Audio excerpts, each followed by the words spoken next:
helping you find the right tax professional and avoid the latest scams. This is Taxpayer Beware, presented by the California Tax Education Council. Hello, everyone. I'm Ray Davis. Welcome to Taxpayer Beware, Season 4 of our episode, Tax Preparers' Legal Responsibilities to You. Today, we're chatting with Rebecca Landeros from the California Franchise Tax Board Enforcement Team. Rebecca is in charge of making sure tax professionals doing business in California have met state requirements, meaning if they're not an attorney, CPA, or enrolled agent with the IRS, they're required by law to be registered as a tax preparer with the California Tax Education Council, or CTEC for short. That said, there's some little known details about the state requirement, especially over who is exempt from this requirement. And we admit it gets a little convoluted. The big one, employees who assist as a tax preparer, should they also be registered with CTEC? Yes, in some cases, but not always. Or what about tax preparers who are doing California returns, but their business is located out of state? Do they have to meet California requirements? So there's a lot of confusion for both tax pros and taxpayers. Today we're going to clear that up. And also what it means if you find out that the tax pro isn't following the law. Thank you so much for taking the time to chat with us today, Rebecca. So let's go through these typical scenarios one by one. You ready? Let's do it. All right. So let's start with those who choose an attorney, CPA, or enrolled agent as their tax pro. We're starting with them because they are the only professionals that are exempt from CTEC registration. If they're exempt, does that mean their employees who assist them with the client tax return are also exempt from CTEC registration? So not necessarily. So the first thing I want to say is just because they say they're an attorney, a CPA, or an enrolled agent doesn't automatically make them exempt if their licenses are not active and current. So that's the first thing. Just because they have a fancy certificate on the wall, probably very, beautiful and framed, it's still important for everyone to take the time to go to the designated organizations, the California State Bar, the California Board of Accountancy, or the IRS for enrolled agents, and confirm that their licenses are active. Believe it or not, we find quite a few individuals who have forgotten that they needed to do some continued education to renew their licenses, or something else has happened. Maybe they've been disciplined and they've lost their license for a short time. Whatever the case is, it's important, first of all, for everyone to make sure that their exempt license is actually active and current. Now, in regards to their employees, so with their employees, if their employee is simply doing data entry, then that's okay. They're being overseen. The exempt preparer is overseeing their work, which is important to make sure that the work is accurate and correct. So some, for example, like CPAs who are going through school, they have to do so many hours of actual work for them to be able to get their CPA license. And that's okay. They work with clients and they are being overseen by the actual exempt preparer.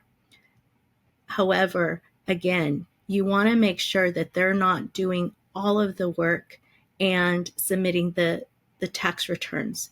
They cannot sign the return because they themselves do not have an exempt license. Thank you, Rebecca. So let's talk a little bit about like who's required to actually sign tax returns and what designation or whether or not they have to be registered or not. So let's come up with a scenario. What if someone is working with a CTEC tax professional, someone that's registered with CTEC, but they have someone, a helper, a clerk that's helping them, and they are entering data right into an actual tax return. What are the expectations around that in regards to the California law? So the expectation is that that individual is also going to have their own credential. They must either be a CPA, attorney, enrolled agent, or be registered with CTEC. So there's a difference between data entry and someone who's actually preparing the tax return. So oftentimes you walk into a tax office and there's a receptionist and she's taking down your names, put you in, making sure checking in for your appointment or putting you in line for the next available tax preparer. That's okay. They might take your documents to make photocopies for you, but they're not asking you questions about the information that's on the documents. That's okay. However, if you sit at a desk with an individual, you want to make sure that that individual has an actual credential of their own. So they cannot take the information, put it into the tax return with you, walk you through the tax return, asking questions, and determining what you qualify for as far as exemptions, deductions, that sort of thing. If that person is asking you that information, for that information, then that individual has to have their own credential. If they say, oh no, the tax return is going to be reviewed by my boss who is registered with CTEC, so it's okay. No, it's not. That individual who is registered with CTEC should be the one that's sitting in front of you. And then when the tax return is completed, that individual needs to sit with you and review page by page all of the information that was put on the tax return. It should be printed. You want to make sure that the signature page has the name of the person who's sitting in front of you. You want to make sure that individual has a credential. Oftentimes, tax returns will be printed and put into an envelope for you, handed to you, and you go on your way. You don't think about the fact that you have to sit and look at the page and review it with the individual to make sure that that person is the person who's sitting in front of you. If there's questions that are being asked, you want the person who is in front of you to have the actual answers. Yeah, I think that's a really good point because in the industry, there's positions called tax pro assistants or tax professional assistants, right? Where certainly individuals are providing help and assistance to the primary tax preparer. Really important that they're also registered if they're going to be taking part and actually doing the tax return with you or the primary tax preparer who's going to sign. Yes. Another thing to add also is that if they say, oh no, I'm just doing the data entry. Data entry is when your boss comes to your desk after a tax appointment. That boss or individual has met with the taxpayers, taken all the information, done all the necessary work, and now they're going to your desk and just simply putting the file on your desk so that you can finish their notes, put in the information, and that is data entry.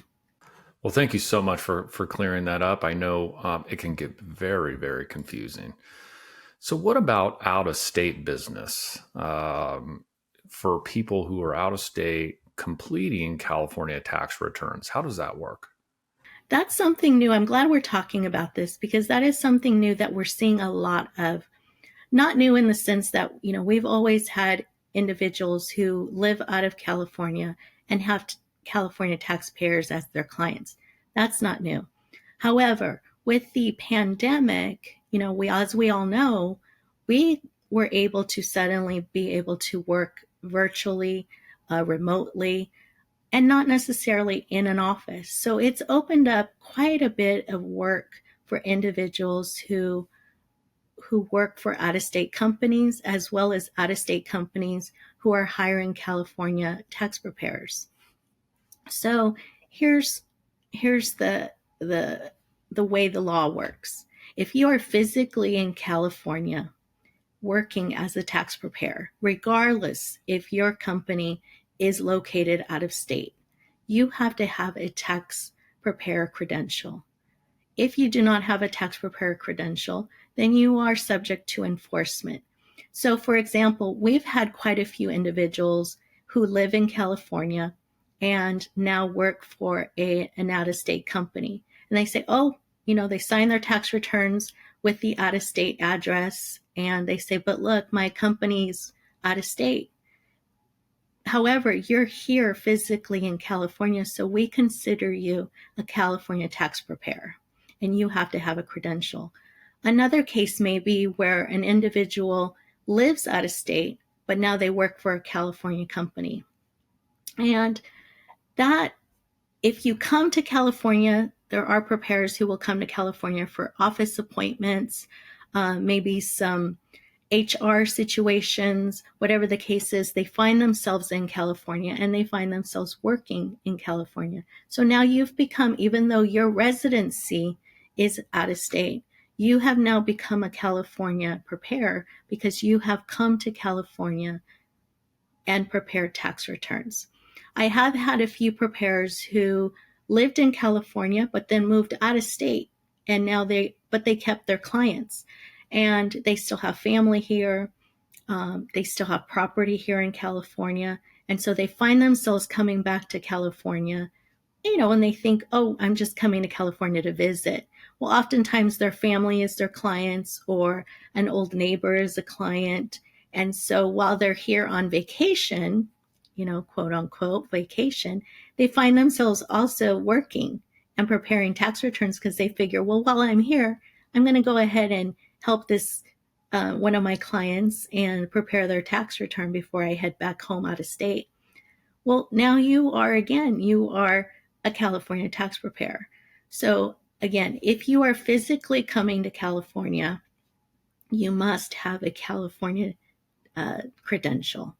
That makes a lot of sense. So let me throw one at you. A scenario I see a lot of confusion a lot of times with CPA licenses. So let's say you walk into someone's office and they're CPA, but let's say their seat, a lot of times they have it up on the wall and it says, certified public accountant from the state of New York. So how does that work with people who have CPA licenses from out of state but are doing business in California? So any license, if you're going to prepare tax returns in California, must be from California. So you must have a California attorney license with the California State Bar. You must have a CPA license with the California Board of Accountancy. Now, enrolled agents, as long as they're continuing their license with the IRS, they can practice in any of the states. So for CPAs and attorneys, if you have an out-of-state license, you must contact the California Board of Accountancy or the California State Bar and ask them to work with you as far as what the necessary steps are so that you can also work in California. I believe there is some reciprocity in some cases where you can not have to go through the whole process. They will recognize your out-of-state license. However, you still need to make contact with those agencies so that you know for sure what those steps are so that you can be recognized in California. Thank you for clearing up another one for us. That is awesome. So there are some businesses out there that offer bundled services, which may include tax preparation. Do they have to meet state requirements? Yes, all tax preparers who are preparing tax returns must have a credential of some kind in California. So when I'm out visiting, I often come across offices where it's a one-shop stop and a family may have multiple things going on in their office. For example, they might be selling insurance. They may have a tax preparer in the office. Oftentimes, there are other things going on as well. There's a travel agent in the office or selling beauty products. Whatever the case is, they try to bundle all these things together and give you discounts. That's great, wonderful that they can do that all in one office. The answer remains the same. You must have a California credential, regardless of it's convenient and bundled for you. Another one for you. So volunteer services. So there are lots of organizations out there, nonprofits that offer tax preparation for different members of the community, or anyone. Let's say VITA, for example, is a very, very popular one that I see a lot out there. How does that work with registration requirements? So VITA is very different. You have VITA and AARP, which are both they're both groups, nonprofit groups who work with the IRS, and they're recognized as nonprofit groups. So they have to complete education and different types of credentialing through the IRS. However, they don't have to register with CTEC because they are providing different service for the taxpayers of California. And with that service, it is non-paid. They're volunteers. They do not get paid for their service. They're there so that anyone has the opportunity to have someone review their tax return and prepare it for them and not have to pay the hundreds of dollars, which often is what is charged through other companies or private tax preparer firms. However, they sign differently. They sign with their organization, and they must have a VITA or AARP designation. So if someone says, I'm doing this voluntarily, but you still have to pay a fee of some kind for our service, that's not a volunteer. That is someone who is telling you that they're a volunteer and still charging you. So they are a tax preparer and they have to have a credential. If it is an AARP or VITA tax preparer organization, they will have a specific designation and that group can show it to you. Well, lots of different options. I think it's always good if something doesn't seem right. Always good to kind of ask a couple follow-up questions, and then you're not forced, right, to continue business anywhere if it just doesn't feel right or seem right. But we encourage people to ask questions, and there's nothing wrong with that. So love what you just said there. To add to that, it is very important to ask questions and not be afraid to ask questions. I think I've spoken about this in previous podcasts that oftentimes we are referred by a friend or a family member to a tax professional. And so then we feel weird by asking questions because we don't want to offend anybody, or they must be a good person because my friend or family member uses them and referred me to them. Please do not allow that to stop you from asking questions. It is so very important for you to ask them what their credentials are. Then take the time to go to the specific organizations to confirm that their license or CTEC registration are current and active. And if they start asking you for things that just don't feel right, listen to your gut and get up and walk away. It's okay. Do not pay anyone ahead of time for a tax return that hasn't even been prepared yet. Don't walk away with an empty tax return that they've asked you to sign before it's even filled out. Take the time to sit with the individual. Don't allow them to rush you, and make sure that you feel very good and comfortable with the work that they have done. Yeah, I think a huge red flag is they're being really pushy. Yes. Right. Especially when it comes to collecting a fee or having you sign something, huge red flags. And I think it's important to remind anyone, like, this is professional services. And so there's nothing wrong, right, with you sitting down. Someone should offer, right, some sort of tax interview, right, to ask them some questions and allow, right, you to kind of make a decision to move forward or not. You shouldn't feel like strong-armed into anything, just like if you were out maybe trying to find insurance or trying to buy a car or whatever, like, you can get up and walk away from those things too. So really, really great share there. So now let's say someone listens to our podcast and all the information that you provided in regards to requirements and who's required by state law, right, to be registered. And they find out maybe that the person that they've been seeing hasn't been following the requirements outlined by the state law. What happens, like, from a penalty wise in regards to people who are preparing tax returns outside of what's required? So as far as enforcement is concerned, we are working really hard to identify preparers who are subject to enforcement. And we rely on the community to also provide information to us if there's a tax professional out there that is preparing tax returns without a credential. So there's a couple things with enforcement. We're able to identify individuals who have prepared tax returns and don't have a credential, or maybe they do, but it's expired. So we'll make contact with them through a letter. We also try to make phone calls after the letters have been sent. And we also do office visits. And the office visits are unannounced. So when we walk in, we're there to help. We're not there to shut you down. We're there to find out if you have questions, if there's something that's keeping you from having an active credential. And oftentimes we find when we walk in an office, someone has simply not realized that they missed a step. And so we're there to sit with you and walk through the steps so that you can get into compliance. So compliance is number one. So then we also have situations where we have individuals who are not signing tax returns, and those are ghost preparers. So those are a little bit harder to find. However, with the help of the community, we've been able to find quite a few. And so it's important, if you come across someone who has not signed your tax return, you know they're preparing tax returns for others, and they've charged you quite a fee, we would like you to let us know. And you can file a complaint through the ctech.org website.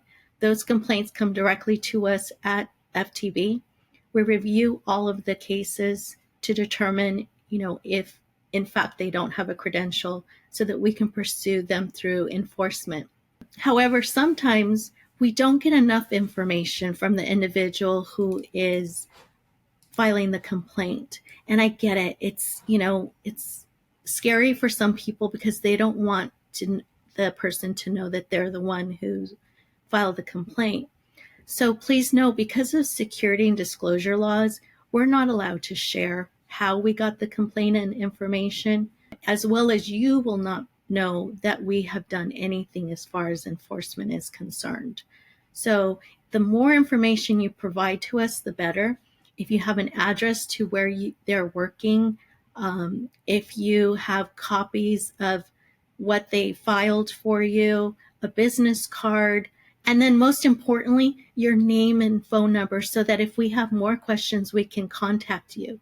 And again, everything is anonymous, and we cannot share with them how we got the information, but it will allow us to have more information so that we know how to find them. And then we can go and try to get them in compliance.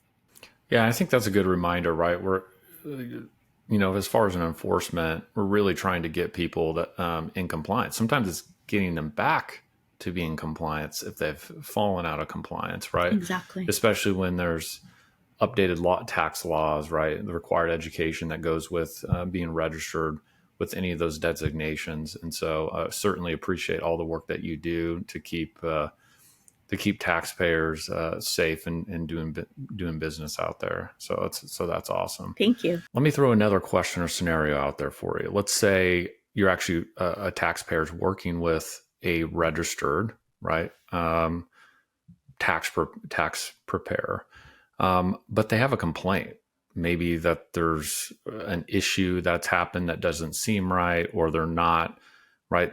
They think that maybe the work that they're doing is maybe fraudulent, or there's some sort of issue with it. Where would they go to report something like that? So if you would like to file a complaint about an individual's work, someone who is a credentialed preparer, but they have, for whatever reason, added extra deductions or exemptions, and now you're getting audited by the IRS, or even before an audit, you've noticed, you can go to the IRS website and download the forms 14157 and 14157A. So 14157 is a complaint about the tax preparer, and 14157A is a complaint about the tax preparer's work. So if you have any issues with a credentialed preparer, those are the two forms that you can fill out with the IRS. Also, I'd like to add that today we covered a few different things as far as out-of-state preparers and who should be preparing your tax return. If you have any questions at any time, you can also contact us directly at 916-845-6193. We're happy to try to answer your questions, but you can go to ctech.org. There's quite a bit of information there as far as what tax preparers should be doing as far as credentialing, CPAs, attorneys, enrolled agents, and ctech.org, and ctech registrants. So please don't hesitate to ask the questions and look for the information that will assist you in finding a good tax preparer in California. Thank you for everything that you provided today. I do want to remind the audience, Rebecca mentioned it. You can go to ctech.org to report maybe any concerns that you have with someone that you did business with or a tax preparer that you've worked with. But you can also go to ctech.org to find a registered tax preparer in the state of California. If you're trying to find a new tax preparer or someone to work with that is registered, and that way you know that they're current with expectations in California state law. Thank you so much, Rebecca, for chatting with us today. As always, you can find more tips on the CTech website. Just visit ctec.org. We always have a lot more episodes where we chat with the IRS, Franchise Tax Board, Taxpayer Advocate, and most recently, Kelly Phillips, tax columnist from Forbes. You can download them at taxpayerbeware.org. That's taxpayerbeware.org. Thank you, everyone. I'm Ray Davis, and this has been Taxpayer Beware. We'll see you in the next episode.